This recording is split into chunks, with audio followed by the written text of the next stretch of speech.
une opération blanche, est-ce que ça te parle? Est-ce que c'est un thème que tu as déjà entendu dans le jargon immobilier? Si ce n'est pas le cas, je t'invite réellement à rester jusqu'à la fin de cette vidéo parce que je vais t'expliquer ce qu'est une opération blanche. Est-ce que c'est intéressant pour toi de le faire? Est-ce que c'est une bonne idée de faire des opérations blanches en investissement immobilier?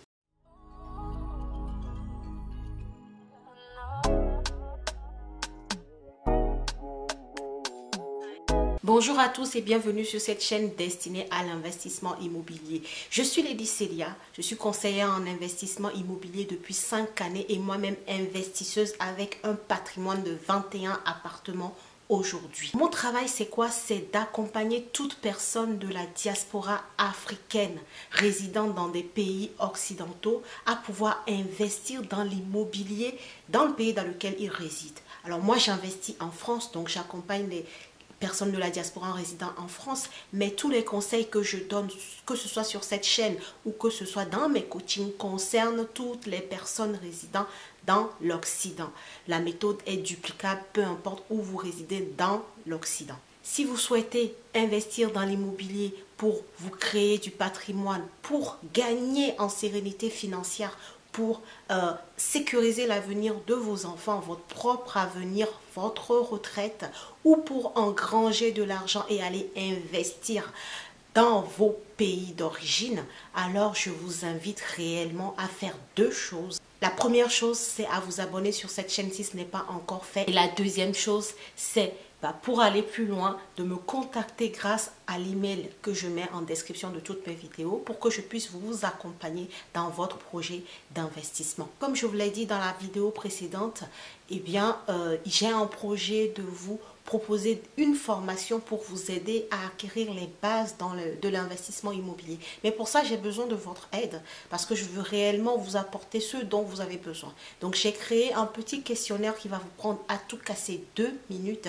à renseigner pour me dire justement ce dont vous avez besoin pour que je puisse vous proposer une formation adaptée à ce que vous avez besoin. Donc, ça va vous prendre réellement que 2 minutes. C'est 8 questions. S'il vous plaît, aidez-moi à aller au bout de ce projet-là. Et ceux qui auront participé en remplissant ce questionnaire auront, bien entendu, un bonus à la sortie de la formation. Donc, allez-y, c'est en barre de description de cette vidéo. Cliquez sur le lien et allez renseigner ce petit questionnaire qui m'aidera à vous proposer la formation qui sera adaptée à vos besoins. Comme je le disais en introduction, on va s'intéresser aux opérations blanches en immobilier. Alors, c'est quoi une opération blanche? C'est simplement une opération qui s'autofinance. Et c'est quoi l'autofinancement? Ça veut dire que le loyer doit vous permettre de couvrir la mensualité du crédit que vous avez pris à la banque pour acheter le bien, mais aussi les frais, les charges fixes que vous avez sur ce bien-là. Donc, ça veut dire quoi? Ça veut dire que vous n'allez pas gagner de l'argent avec ce bien-là. Donc, vous n'allez pas faire de cash flow, mais vous n'allez pas non plus en dépenser tous les mois parce que le loyer que vous procure le bien vous permet de couvrir toutes les charges fixes inhérentes à ce bien-là. Maintenant, est-ce que c'est une très bonne idée ou une bonne idée tout simplement de faire des opérations qui s'autofinancent? Alors, je vais répondre très simplement, ça dépend de vos objectifs. Si votre objectif, c'est de faire du cash flow, de l'argent, des revenus complémentaires avec votre bien, alors non, l'autofinancement ne peut pas suffire puisque comme je l'ai dit, l'autofinancement, c'est en gros, votre loyer vous permet de couvrir les charges fixes du bien. Donc, les emprunts, les impôts, tout ce qui est fixe là en charge, c'est ça que l'autofinancement vous permet de couvrir. Donc, une fois que les charges sont passées, il y a 0 € qui reste. Donc, vous ne gagnez pas d'argent. Clairement, vous ne gagnez pas d'argent avec ce bien-là. Donc, vous ne pouvez pas espérer avoir des revenus complémentaires en partant sur des opérations qui s'autofinancent. Si votre but, c'est de multiplier les opérations pour développer votre patrimoine, votre parc immobilier, vous ne pouvez pas non plus rester sur de l'autofinancement. Pourquoi vous ne pouvez pas rester sur l'autofinancement? C'est parce que ça va rogner, en fait, votre taux d'endettement. Souvenez-vous, le taux d'endettement, en fait, vous avez deux méthode de calcul et ça je vous laisse quand même travailler un peu, regardez sur internet. Vous avez la méthode classique où on prend les charges que vous avez, les charges totales que vous avez et on regarde par rapport à vos revenus et on fait un ratio pour vous trouver votre taux d'endettement, d'accord? Ça, c'est la première méthode. La deuxième méthode, c'est la méthode du différentiel. En gros, elle dit, voilà, vous avez 500 euros de crédit par exemple et vous avez, comme on disait tout à l'heure dans l'autofinancement, et ben vos loyers couvrent totalement vos crédits et puis des charges connexes. Vous n'aurez pas, en fait, ça veut dire que cette opération-là ne ramènera pas d'endettement en plus par rapport au niveau où vous étiez.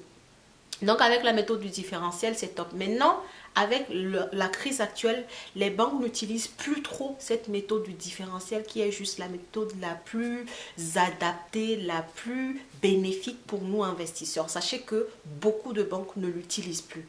Elles sont toutes passées sur la méthode classique en fait du calcul du taux d'endettement. Et dès lors qu'on additionne vos charges et qu'on les met en face de vos revenus, vous allez voir que pour une opération qui s'autofinance, eh bien ça vient bouffer votre taux d'endettement. Mais encore une fois, je vous laisse regarder bien ces deux méthodes sur Internet et vous rendre compte que pour les opérations qui s'autofinancent, vous avez bien, cette partie de votre endettement qui vient être consumée parce que justement, vous êtes juste sur de l'autofinancement et que vous ne gagnez pas assez d'argent avec ce bien-là. Donc, si vous voulez multiplier vos opérations, restez sur l'autofinancement. Vous n'allez pas aller loin en fait parce que votre taux d'endettement va être très très vite atteint quand vous êtes que sur ce type d'investissement. Après, oui, il y a des personnes qui veulent juste acheter un bien pour léguer du patrimoine ou qui visent à acheter dans des grandes villes où le prix au mètre carré est très cher et ne permet pas d'aller dégager du cash flow. Donc, il y a des grandes villes comme Paris, Bordeaux, Lyon, Nantes, Angers. Il y a des villes qui sont très bien pour faire du patrimonial, c'est-à-dire des biens que vous allez garder pour réellement très longtemps, que vous vouliez même transmettre à vos enfants et surtout dans des emplacements qui vont prendre de la valeur dans le temps.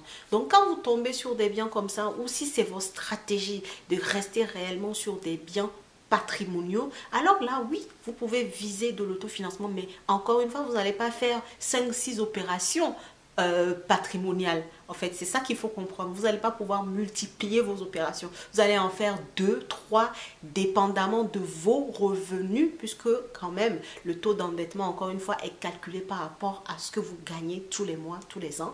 Donc, ça va être calculé par rapport à vos revenus.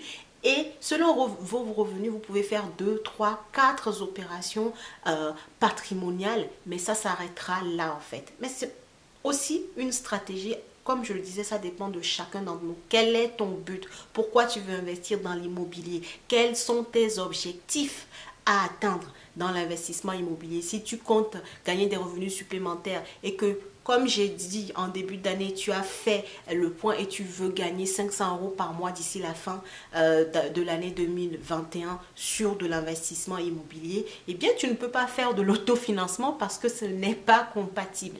Mais si tu veux, voilà, un bien qui va prendre de la valeur, que tu veux garder longtemps, tu veux léguer à tes enfants et que tu veux que dans 20 ans, tu aies une grosse plus-value, donc oui, va à Bordeaux, va à Lyon-Centre, va à Nantes, va à Angers-Ville. Enfin, tu vas dans les grandes villes et tu fais ton opération. Si tu arrives même à trouver juste de l'autofinancement, c'est déjà très bien pour ces grandes villes-là. Gardez en tête une seule chose, c'est que votre stratégie d'investissement dépend de vos objectifs. D'accord? Je veux des revenus complémentaires, je ne peux pas m'arrêter à l'autofinancement. Je veux faire du patrimonial, oui, je peux considérer l'autofinancement. Voilà, qu'est-ce que vous voulez? Pourquoi est-ce que vous voulez investir? Vous voulez gagner plus d'argent? Cherchez des biens qui vont vous ramener plus d'argent. D'accord? Enfin, vous voulez plutôt faire les choses dans le temps, vous êtes tranquille, vous n'avez pas besoin de gagner des revenus supplémentaires avec vos investissements aujourd'hui.